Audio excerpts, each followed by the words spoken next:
सोलापुरातल्या Corti गावात अजित पवार यांचा पाहणी दौरा आहे। अतिवृष्टीमुळे नुकसान झालेल्या ठिकाणांची पाहणी सध्या अजितदादा करतायत। इथल्या स्थानिकांशी ते संवाद सुद्धा साधतायत। शिवाय जे अधिकारी आहेत संबंधित त्यांच्याकडून या सगळ्या संदर्भात माहिती सुद्धा घेतायत। आणखी तपशील आपण घेणार आहोत। प्रतिनिधी शेखर पाटील आपल्याशी जोडले गेलेत।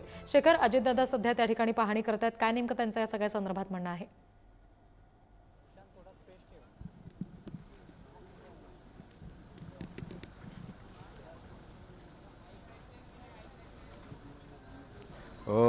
रिधी 7:15 वाजता अजित पवार जे आहेत ते याच सोलापुरातल्या कोर्टी गावामध्ये पोहोचले होते आणि तिथल्या शासकीय अधिकाऱ्यांकडून त्यांनी सुरुवातीला माहिती घेतलेली आहे। किती क्षेत्र जे आहे ते या संपूर्ण अतिवृष्टीमध्ये बाधित झालेलं आहे याची माहिती त्यांनी घेतली आणि आता देखील एका गावामध्येच ते अजित पवार थांबलेले आहेत आणि तिथल्या नागरिकांशी संवाद साधतायत। गेल्या किती दिवसांपासून या ठिकाणी पाऊस सुरू होता आणि कशा पद्धतीने इथली शेती जी आहे ती बाधित झालेली आहे, कोणकोणती पिकं यामध्ये प्रामुख्याने बाधित झालेली आहेत, कोणत्या पिकांना फटका बसलेला या सगळ्याची माहिती अजितदादा जी आहे ती घेताना पाहायला मिळतात। सकाळपासूनच हा दौरा त्यांनी सुरू केलेला आहे। अजूनही काही गावांना ते भेटी देणार आहेत।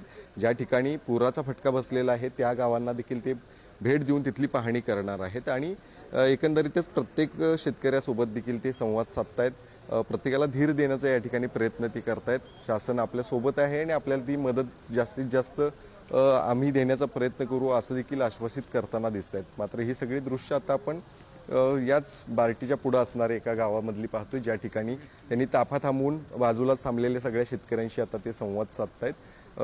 अनेक शेतकरी जे आहेत ते आपल्या समस्या देखील मांडताना दिसत आहेत, ज्यामध्ये आपली पिकं कशा पद्धतीने यामध्ये खराब झालेली आहेत आणि कशी आता शासनाने आम्हाला मदत देण्याची गरज आहे हे सगळं पटवून देण्याचा प्रयत्न हे सगळे शेतकरी करतायत।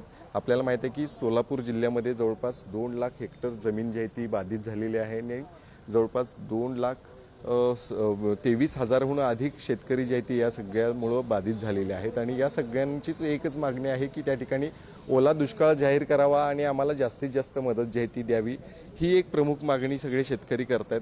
गेल्या अनेक वर्षांमध्ये अशा पद्धतीनं पाऊस कधीही झाला नाही। तो पाऊस या सोलापूर जिल्ह्यामध्ये पाहायला मिळतोय। विशेष करून मराठवाड्यामध्ये देखील अशीच परिस्थिती आहे। मात्र ही सोलापूर जिल्ह्याचा ते दौरा करतायत। या ठिकाणी देखील 700हून अधिक गावांना ह्या पुराचा आणि अतिवृष्टीचा फटका बसलेला आहे आणि त्याचीच पाहणी आता उपमुख्यमंत्री अजित पवार करतायत। अनेक शेतकऱ्यांशी ते संवाद साधतायत, त्यांच्याकडून माहिती देखील जाणून घेत आहेत आणि या सगळ्यानंतर आता कशा पद्धतीनं सरकार म्हणून ते घोषणा जी आहे ती मदतीची करणार हे देखील पाहणं गरजेचं आहे। शिवाय हे शेतकरी जे आहेत ते त्यांच्याकडे आस लावून आहेत। आम्हाला गेल्या अनेक वर्षांपासून ज्या पद्धतीनं पाऊस या पूर्ण भागामध्ये पाहायला मिळाला नव्हता, तो पाऊस आता या ठिकाणी सुरू होता। त्यामुळे अनेक हेक्टर जमीन जी आहे ती त्या ठिकाणी बाधित झालेली आहे आणि या सगळ्यातून आता शेतकऱ्याला जगवण्यासाठी पुन्हा एकदा उभं करण्यासाठी सरकार कशा पद्धतीने या सगळ्याच्या पाहणी दौऱ्यानंतर मदत करणार आहे हे देखील पाहणं गरजेचं असणार आहे। रिद्धी, अगदी शेखर, तुम्ही आमच्याशी असेच जोडलेले राहा। पुन्हा एकदा आपण प्रेक्षकांना ही दृश्य दाखवतोय। सोलापूरमध्ये कोर्टी गावात अजित पवार यांचा हा पाहणी दौरा सध्या सुरू आहे।